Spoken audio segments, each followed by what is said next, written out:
Hi, I'm Mark, producer of Roundtable, the TV series born here in New York City at the legendary Manhattan Neighborhood Network Studios. The exchange of ideas is important, and that is why we bring to you the following presentation. Please watch.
Hello and welcome to Single Shot Show at Manhattan Neighborhood Network. Tonight we're visiting yet again Spencer Throckmorton's gallery, but this time it's actually one of the biggest openings of the year, the retrospective of works of Marcus Leatherdale, reminding us of beautiful time which 80s was.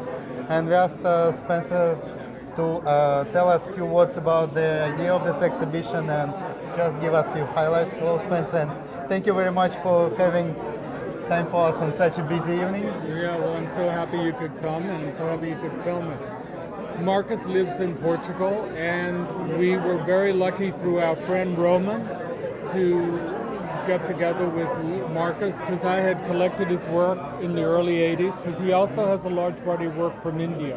And that was my introduction to him, and then I found out about his 80s work and his New York work, and that MoMA was collecting the work, and that he also gave a lecture at MoMA. So I said, let me look at the work, and then he was publishing a new book, so I thought it was the perfect time to reintroduce him to the New York scene, and that's how it happened. Well, it's indeed a beautiful collection. So as I understand, the idea is in a way to relive 80s, to remind us what kind of time it was, what a beautiful, in a way, very liberal and liberated times it became, and what kind of historical turning point it was for humanity. And it was incredible because of Marcus's relationship with various artists, Warhol and Robert Mapplethorpe. It was an incredible time in the 80s, and Marcus was in the center of the art world in the 80s, and so he was having been trained as a photographer, and having worked with he was able to capture a lot of the artists and people, shakers and movers, and working with doing one of the first catalogs for Issey Miyake. He was able to do really great work. Well, indeed, we have a testament to this work right here. Yeah. Thank you very much, Spencer. I would ask you to introduce some of the works to me, and well, thank you. So let's take a look at them. Thank you. Okay. Okay, perfect. So we already recorded everything else Yeah, before. you got it. Thank you very much.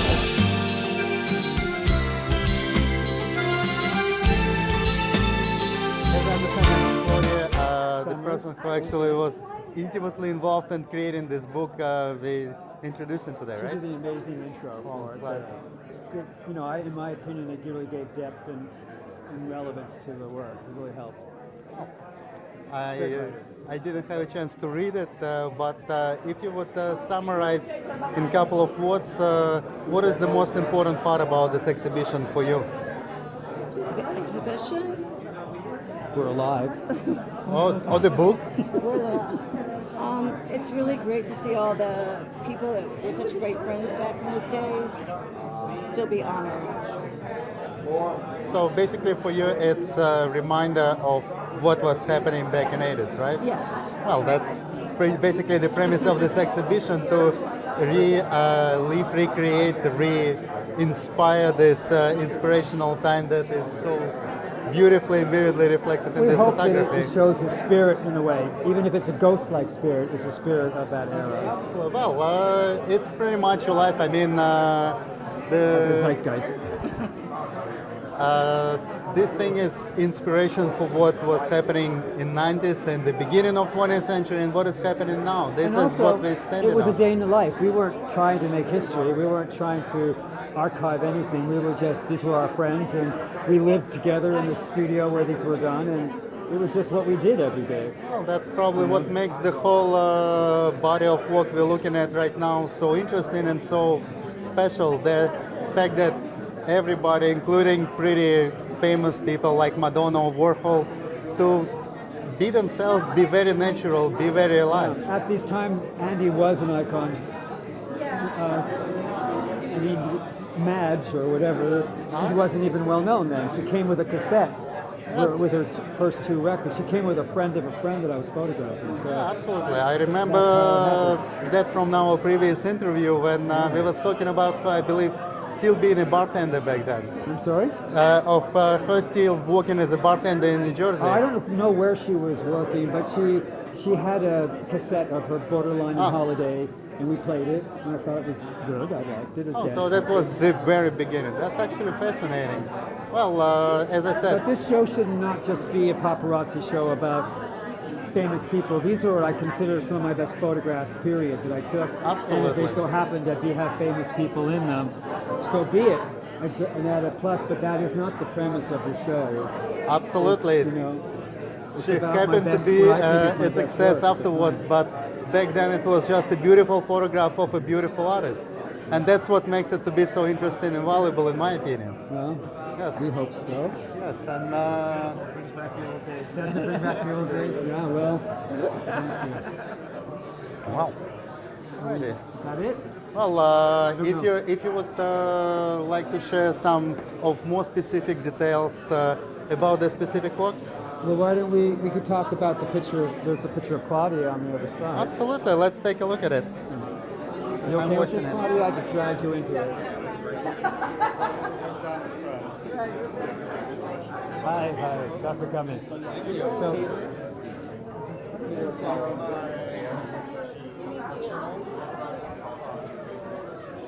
There she is. Alrighty. So here I have the opportunity to see the model and Yeah. the work of art. you want? So there, you should be closer to it. absolutely, that would be a better comparison. Whoa! Yeah, we better keep it there. So this was commissioned by Issei Miyake.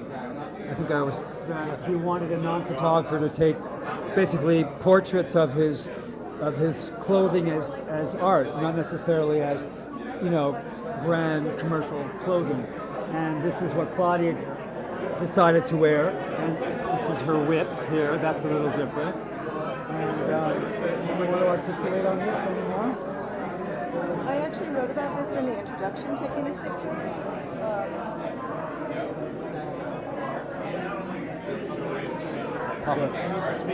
Right. Yes, you So actually. this thing here. Yes. Oh, should that go over here? You probably need to put it on the. Yeah, we can do that. She's talking. No, I'm done. Over here. We should talk about the art form. This outfit of Sumiyake's was like the first fashion that was ever portrayed on the cover of Art Forum. I don't know. Yeah, it was. So I mean, it was something that was considered an art object. Basically, Claudia is wearing sculpture. I feel in this picture. It is. There was another outfit that they had that was like a Bustier. red molded bustier that Grace Jones wore a lot. That was the same materials what a motorcycle helmet would be made out of. That picture's not in the show, but It will be it was the next another one. show that was It was in the same book that this came out of.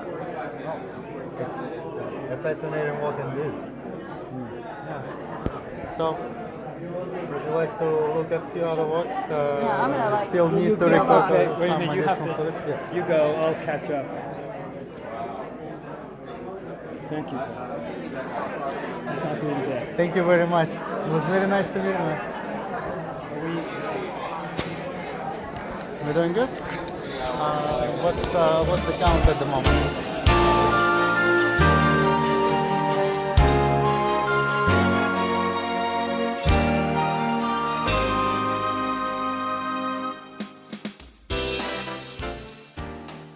On, and we can continue. Yeah. Ready? So that's probably the biggest staple of New York art life in the Warhol. So Marcus, with his new property, was working in New Warhol, and he was able to. I love this book, very exciting. It's great, and so this was a small circle of friends in the early '80s, and Warhol was part of the circle, and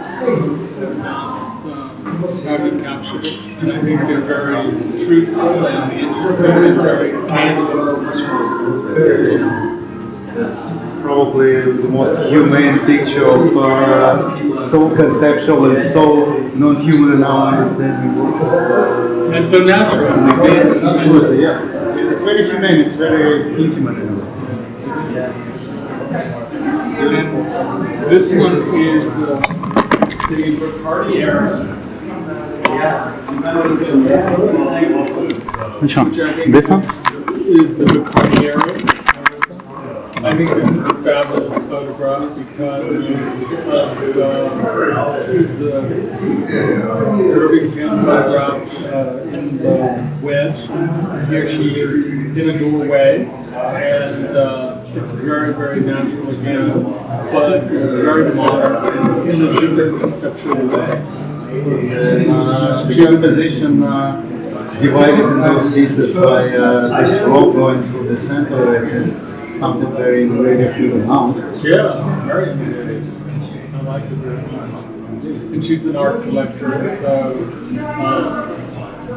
she was part of the circle of artists in the world of Once you're here, what is this mysterious piece this I'm looking at here? number. Let me go. Yeah, let me go. Oh, yes, so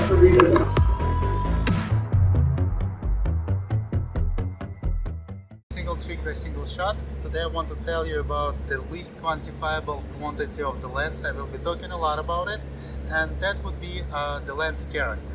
It's a combination of lens optics, the way they made, the way they coded, its properties based on its focal length and everything else, which makes every lens to have a unique way it interprets the image. In order to show you the difference, I brought three lenses that all the same focal length, 135 millimeters, made for the same kind of camera, and at the same time period. They're made by Leica, Zeiss, and Schneider.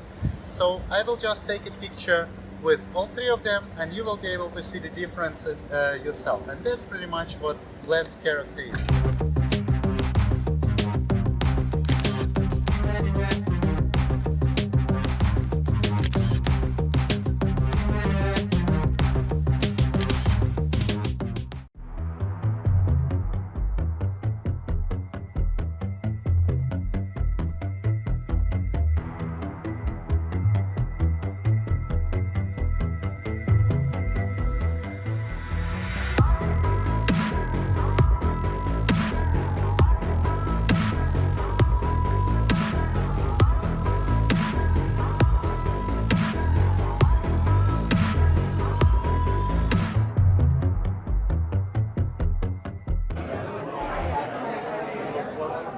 Both of these photographs are Iman.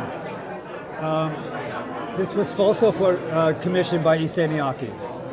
And it was a showstopper piece that we did. And it was so sculptural that she felt that we couldn't possibly wear anything with it other than that. So again, she turned herself into an incredible sculpture, I think. It's Absolutely. 1983. She was at the height of her career.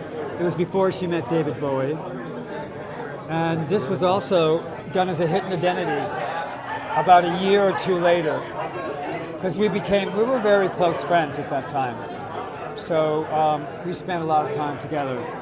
And we were comfortable, so hence the nudity and whatnot. People ask, like, how did you get her to do that? It was just a natural progression, and we were fine with it. Absolutely. Well, it does look very natural. It doesn't look She's rebellious. a very it looks dear, just a she's a pure very beauty. dear friend. Absolutely. All right, so I would imagine that. Probably, I feel like I got to talk to a lot of people. Yes.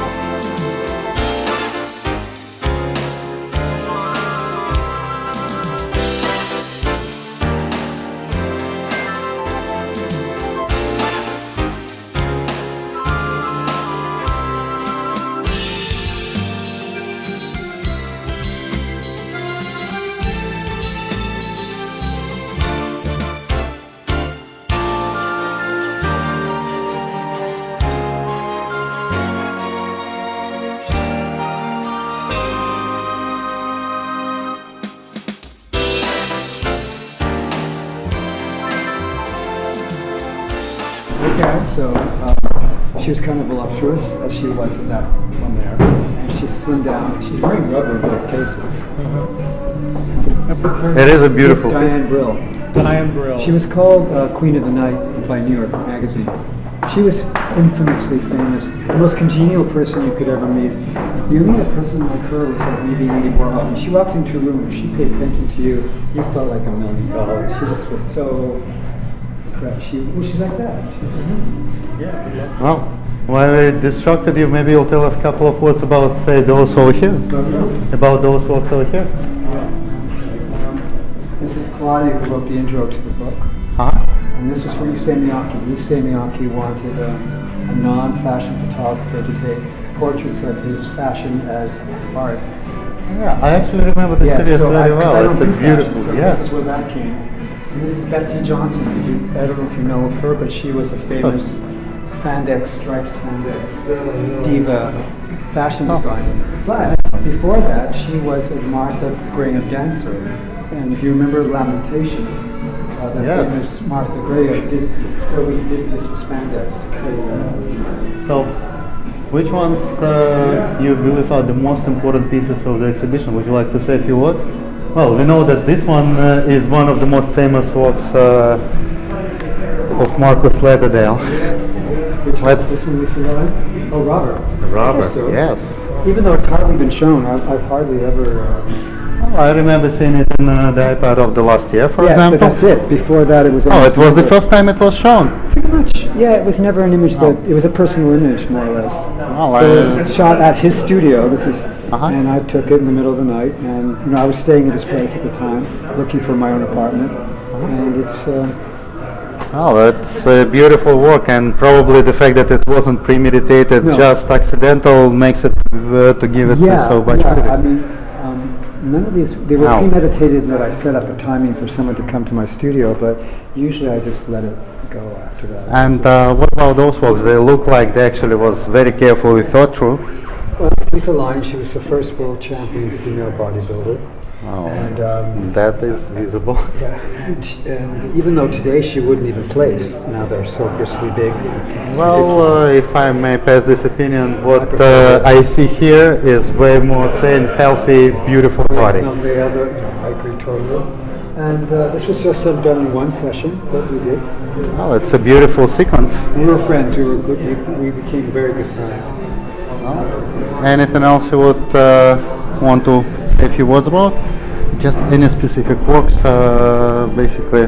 The idea is right now we're going looking at specific works, and later on the other guy will come and we will have the general interview about the idea of the exhibition.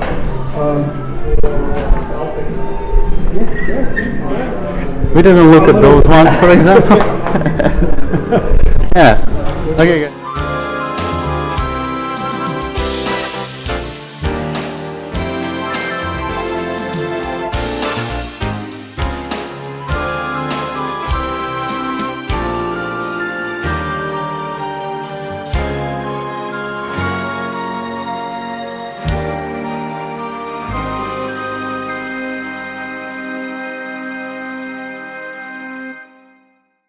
into the camera. This He guy. was a tattooed man at Coney Island.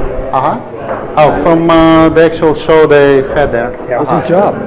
And this is way before tattoos became vogue. Nobody was tattooed like this. I've never Absolutely. seen a man with tattoos all over his body like that. And that's the same person, I suppose. Different session, a different time. Absolutely. It's But, actually fascinating You how. know, he's gone now, unfortunately. But he was very unique. Now, not so unique. Well, the whole Coney Island becoming He to was be the less godfather of unique. tattoo tribalism that you see everywhere now. Oh, really? But I mean, So who he else- had- I never saw anybody, and he was so shy. He would come to my studio parties, hide in a corner, hardly talk to anyone and then leave. He was not outgoing at all. He was very introverted. Fascinating how the same person can be interpreted in two so instrumentally Not different at all ways. what you would think he would be like. Not at all. Absolutely. Sweet, shy, quiet. And what about this work? I see very serious allusions to antique mythology here. Correct me if I'm It wrong. was done for the gallery. It was for the club area, and he was the artistic director, and he made this creature for area for the opening, and then I had him come to my studio and photograph himself. And what about the Venetian? He was a dancer for Paul Taylor. Beautiful work. In a way, very dark, but in a way, very full of hope. Yeah, my work is a little dark. Wow, most of it is actually full of hope. At least that's how I see it.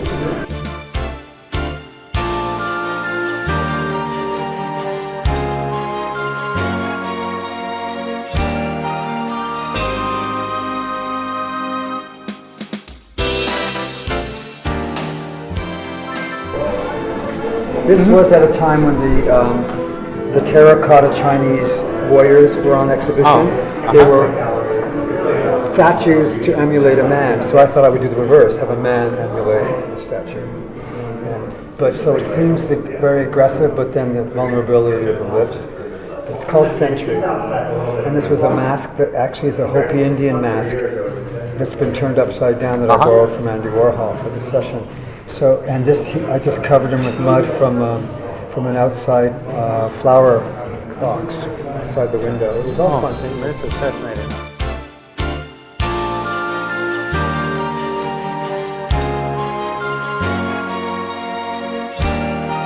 Yeah, I will ask you about just one more work, just because this is one of my favorite again.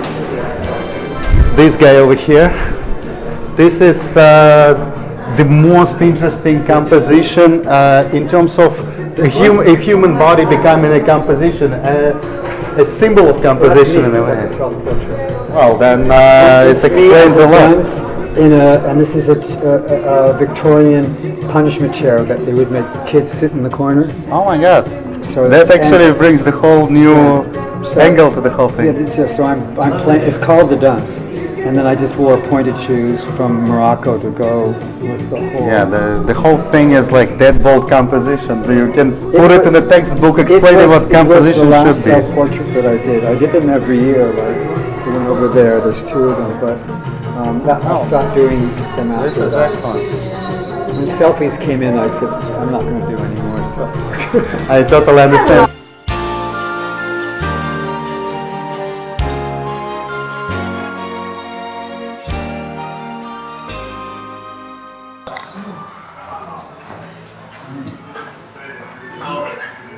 I asked you to start our little tour exhibition with this particular comic as this piece, and I've admitted openly is my favorite work of Marcus. As I understand, it's Madonna way before she became famous, way before the Stardust was covering her from head to toe.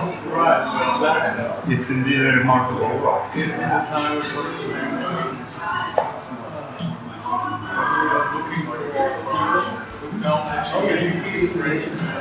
And she's also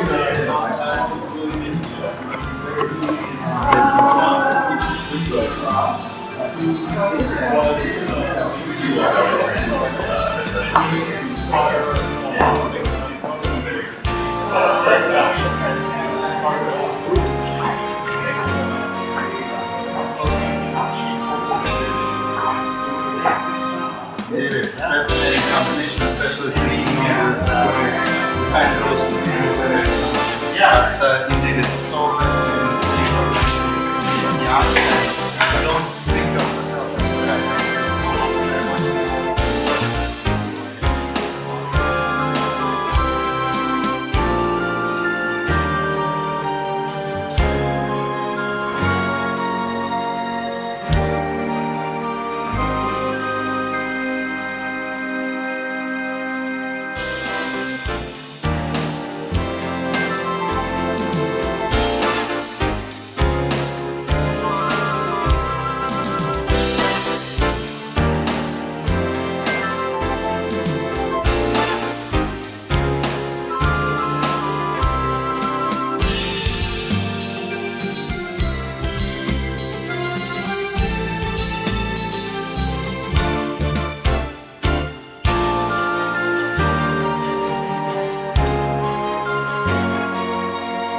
I hope you found that worth watching as much as I did.